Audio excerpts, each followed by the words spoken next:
Bab 96. Mendengar itu, Dewi Ye tersenyum sedih. Namun dia pun berkata, kalian tahu berapa lama aku terpisah dari suamiku. Aku ingin menghabiskan waktu bersamanya, mengelilingi dunia. Karena dulu dia pernah berjanji untuk membawaku berkeliling dunia. Semua anak buahnya menundukkan kepala mereka, mengerti Dewi Ye terpisah dari Rejang karena ingin membantu mereka. Jika kalian berada di Kinzo, maka kalian akan sering bertemu denganku, karena orang tuaku berada di sana. Tambah Dewi Ye. Nia Cheng mengangkat wajahnya lalu bertanya, Dewi, apakah kami akan diterima di Kinzo?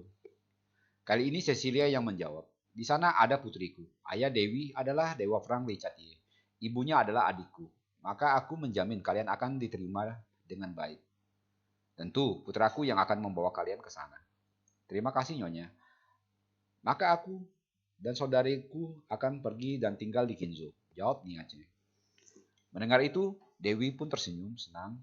Rejang pun berkata, sekarang kalian harus meningkatkan kekuatan kalian agar bisa mengalahkan Chandrasuna.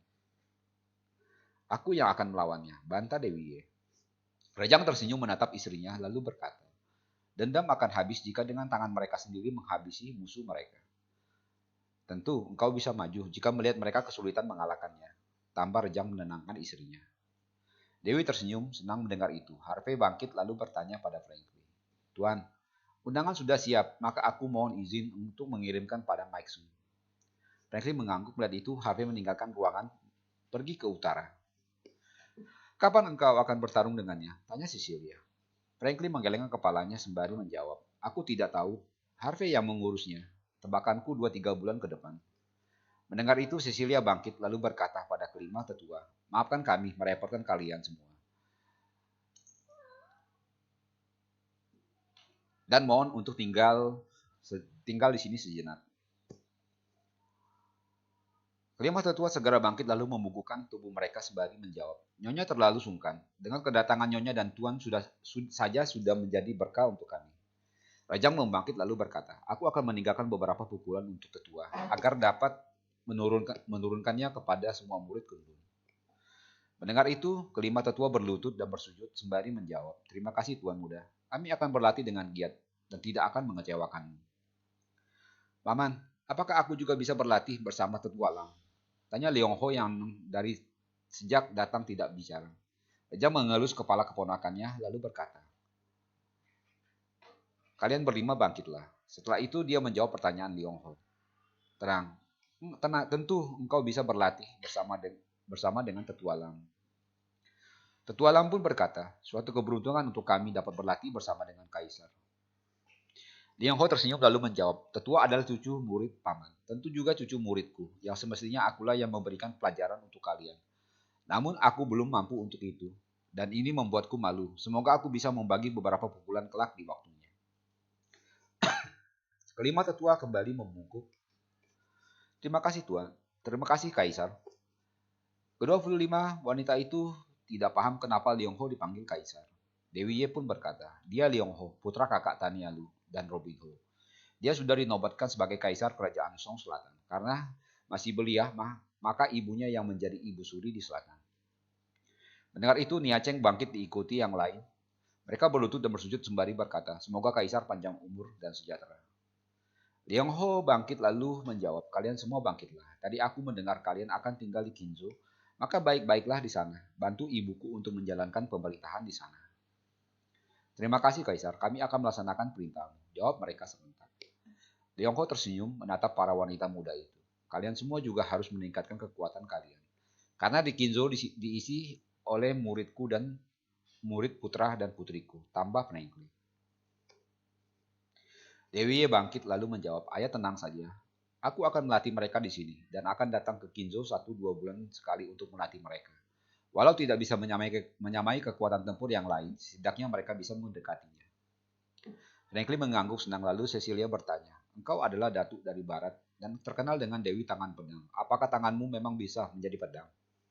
Dewi tersenyum mendengar pertanyaan itu. Rejang pun menjawab, Ibu, ilmu itu adalah warisan leluhurnya. Tentu tangan dan kakinya bisa setajam pedang. Bisakah ilmu itu diturunkan kepada Liang Ho? Tanya Nyonya lagi. Rejang kembali menjawab, jurusnya bisa dipelajari, namun membuat tangan seperti pedang tentu membutuhkan tenaga dalam yang tinggi. Cecilia diam sejenak lalu kembali bertanya, apakah Dewi memiliki itu? Rejang menggelengkan kepalanya sembari menjawab, di dalam tubuh istriku ada pedang yang otomatis bergerak ke tangan atau kaki yang bergerak memukul. Bagaimana mungkin? Tanyanya. Rejang berkata pada Dewi dengan lembut, ibu ingin tahu apakah engkau bisa menunjukkannya. Dewi tersenyum mengangguk lalu dia berdiri menaruh tangannya di dadanya yang membusung indah itu lalu menarik keluar sebuah bayangan pedang sepanjang hampir 1 meter. Setelah berada di luar, Dewi menaruhnya di telapak tangannya dan pedang itu pun mengecil. Ajaib, teriak Cecilia melihat adegan yang diperlihatkan oleh Dewi. Lalu dia kembali bertanya, jika sudah keluar begitu bagaimana caranya engkau mau mengembalikannya ke dalam tubuhmu? Dewi tersenyum lalu melempar pedang kecil itu ke udara yang langsung meluncur masuk ke dalam tubuhnya melalui dadanya. Sungguh hebat, bagaimana benda seperti itu bisa berada di dalam tubuhmu? Tanya Cecilia. Dewi terdiam karena memang tidak dapat menjelaskannya. Rejang pun menjawab, pedang itu nyata, di zaman dahulu, milik leluhur pertama istriku. Pedang itu sepasang dengan payung berwarna-warni. Jika pedang digunakan untuk menyerang, maka payung digunakan untuk bertahan. Cecilia menjadi tertarik mencari payung yang disebut putranya. Melihat itu, Dewi tertawa lalu mengambil tongkatnya. Dengan menarik satu ruas dari tongkat itu, maka ujung payung pun terlihat keluar. Melihat itu, Cecilia berkata, coba engkau mainkan jurus payung itu. Dewi bangkit menuju lapangan kosong di aula itu dan memulai memainkan jurus payungnya. Kadang dia berhenti di udara seperti menggantung. Ketika turun, maka serangan mematikan dengan menggunakan kaki kecilnya yang menendang bagaikan tombak yang dilemparkan menghunus ke dada lawan.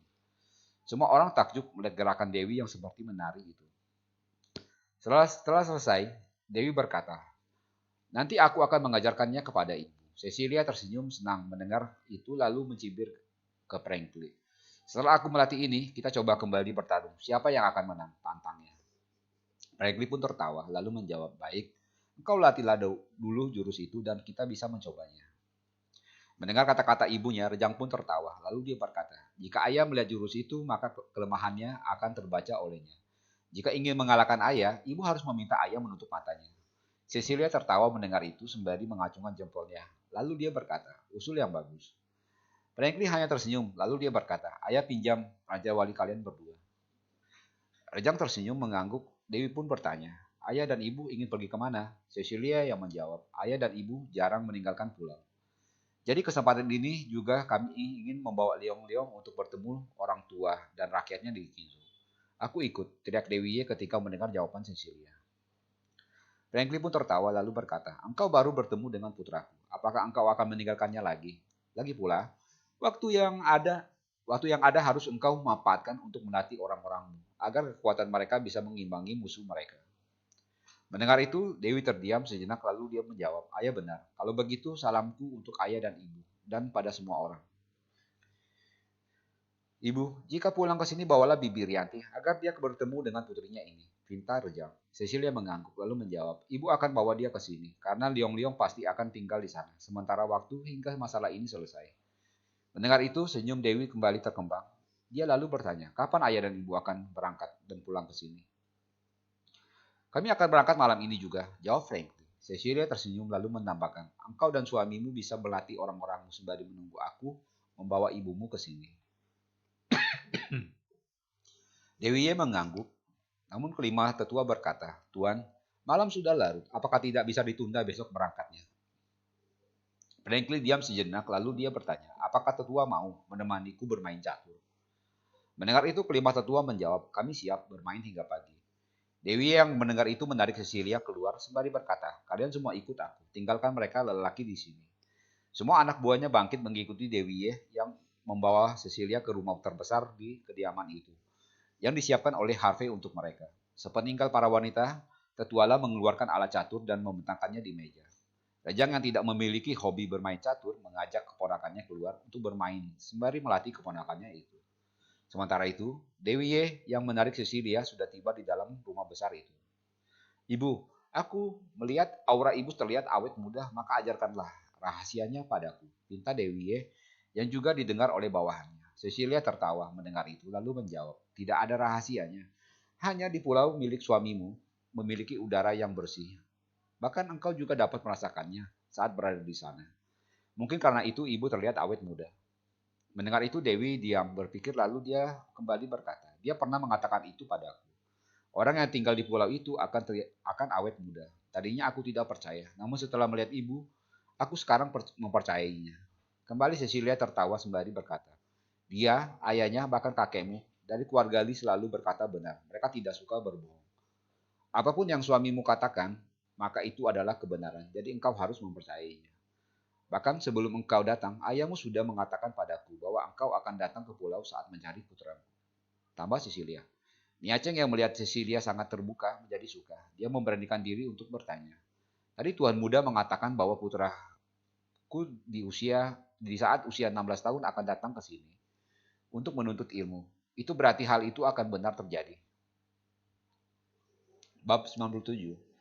Cecilia mengangguk lalu menjawab, jika dia mengatakan itu, maka itulah yang akan terjadi. Dia bukan Tuhan, namun perkataannya itu akan mendekati benar. Contoh lain tentang bencana ini, dia sudah mengatakannya saat dia masih bayi. Mendengar jawaban itu, Nia Cheng dan yang lainnya terdiam, penuh kekaguman. Mereka menatap Dewi Ye yang cantik jelita. Entah siapa yang beruntung, Tuan Muda Li atau Dewi Ye yang beruntung mendapatkan rejang. Mereka berdua memiliki kelebihan yang tidak dimiliki oleh orang lain. Ditambah melihat Cecilia Chu yang cantik. Dia adalah nyonya besar keluarga Li, namun sekarang tinggal di sebuah pulau. Mereka ingin bertanya di manakah pulau itu, namun tidak ada satupun dari mereka yang berani bertanya. Sementara itu Cecilia bertanya pada Dewi, bagaimana dia bisa menjadi Dewi Tangan Pedang. Setelah mendengar cerita Dewi Ye, maka Cecilia tidak dapat menahan tawanya. Dia tertawa penuh dengan kebahagiaan. Dewi diam menatap ibu mertuanya. Cecilia pun berhenti tertawa lalu berkata, engkau dan aku tidak berbeda. Jika korbanmu adalah putraku, maka korbanku adalah ayahnya. Setelah mengatakan itu, kembali Cecilia tertawa yang kini diikuti oleh Dewi dan anak buahnya. Pada saat itu, istri Arpe masuk berlutut memberi hormat pada Cecilia. Kini pembicaraan mereka mendengar Cecilia dan istri Arpe bercerita masa muda mereka. Bagi anak buah Dewi Ye, adalah satu hal yang langka dapat melihat Cecilia Chu yang cantik secara langsung, bahkan dapat berbincang dengannya tanpa ada batasan status. Kalian harus mengikuti nyonya besar. Walau sudah memiliki semuanya, namun tidak pernah membedakan status siapapun yang saat berbicara. Karena di matanya semua orang itu sama. Istri Harvey berkata kepada ipar-ipar perempuannya, dan juga tentu untuk anak buah Dewi Ye. Ibu mertuaku yang mengajarkan padaku. Baginya tidak ada bawahan dan atasan, semuanya sama. Tambah Cecilia mengenang masa lalu saat di puncak Kaba. Nanti, kalian saat tinggal di Kinzo akan melihat bagaimana orang-orangnya. Dewi pun berkata, seperti Cecilia, dia membayangkan masa lalu saat berada di puncak Kaba. Nia bertanya, apakah orang-orang yang berada di Kinzo adalah penghuni Bukit Kaba yang terkenal?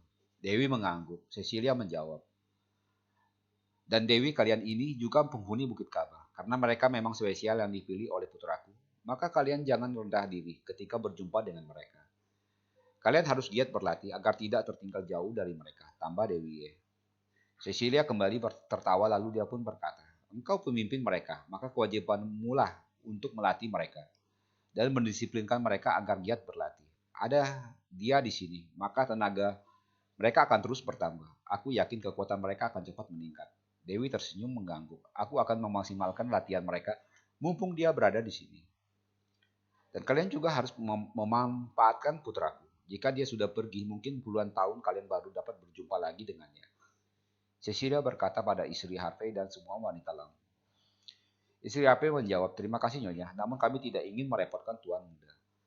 Kembali Cecilia menggelengkan kepalanya sembari berkata, jangan kalian sungkan. Berjumpa dengannya adalah keberuntungan. Dan kalian harus bisa memanfaatkan itu. Walau dia putraku, namun aku mengatakan yang sebenarnya. Selagi dia berada di sini, maka kalian harus dapat sesuatu darinya. Semua anak buah Dewi mencatat apa yang disampaikan oleh Cecilia tadi. Dan mereka akan berusaha untuk berlatih dengan keras selama ada Rejang dan Dewi. Dia dan engkau akan menjadi dewa bagi rakyat negeri ini. Cecilia kembali berkata sembari menatap Dewi. Dewi Ye pun menatap ibu mertuanya lalu bertanya, kenapa ibu berkata seperti itu? Cecilia menjawab, aku yakin setelah masalah ini selesai dan kalian pergi berkelana, di waktunya kalian akan kembali ke pulaunya. Di sana engkau akan dapat merasakan sendiri semua keajaiban yang dimiliki pulaunya itu. Mungkin semua anak buahmu sudah menjadi nenek tua renta, sedangkan engkau akan tetap seperti saat ini, walau sedikit tua. Dan apa engkau ingat? Dia pernah berkata, nanti di usia 300 tahun dia akan kembali menetap di puncak Himalaya. Dewi mengangguk. Melihat itu Cecilia kembali berkata, jika dia meninggalkan pulau itu, berarti engkau sudah tiada. Dan dia akan berkelana di dunia luar dan tinggal di puncak miliknya di gunung Himalaya. Apakah Tuan Muda akan mencapai usia itu? Tanya Nia terkejut. Jika ada manusia yang memiliki usia begitu tua. Mendengar itu Cecilia tersenyum lalu menjawab, leluhur Lam yang masih hidup saat dia bayi sudah berumur hampir 200 tahun. Dan mereka itu adalah muridnya. Nyonya benar, leluhur meninggal di usia 200 tahun lebih. Tambah si istri Arve. Nia dan lainnya terdiam mendengar itu. Dewi berkata, orang dapat berusia tua karena faktor makanan. Dan yang utama adalah udara. Semakin bersih udara, maka usia orang akan lebih panjang.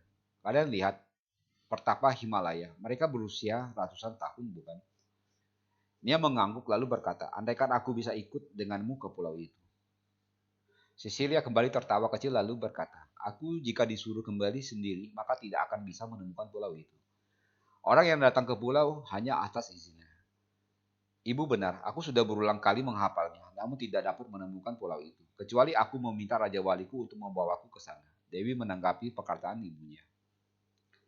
Cecilia mengangguk lalu menjawab, menurut keterangannya, pulau itu selalu bergerak, dan hanya Raja Wali inilah yang bisa menemukannya.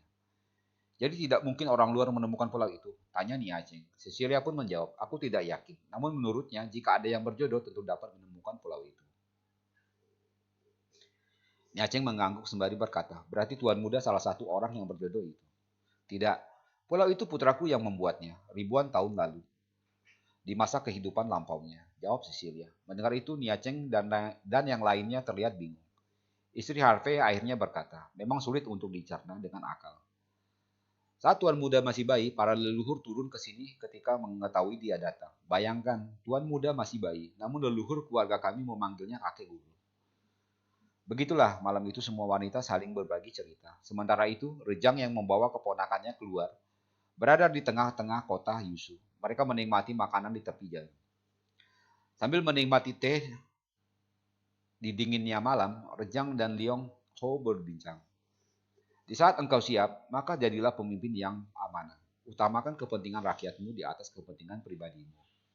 Rejang menasihati keponakannya sembari terus melahap makanan yang ada di atas meja. Liong Ho mengangguk lalu menjawab, siap paman. Jika aku menyeleweng, maka aku siap mempertanggungjawabkannya kepada kakek, nenek, dan paman. Mendengar janji itu, Rejang pun tersenyum. Seorang lelaki yang dipegang adalah omongannya. Maka apa yang engkau katakan barusan akan paman ingat. Jika engkau menyeleweng, maka paman sendiri yang akan menghukummu. Tambah Rejangnya. Banyak hal yang Rejang sampaikan hingga larut malam. Jangan lupa ya subscribe dan komennya. See you!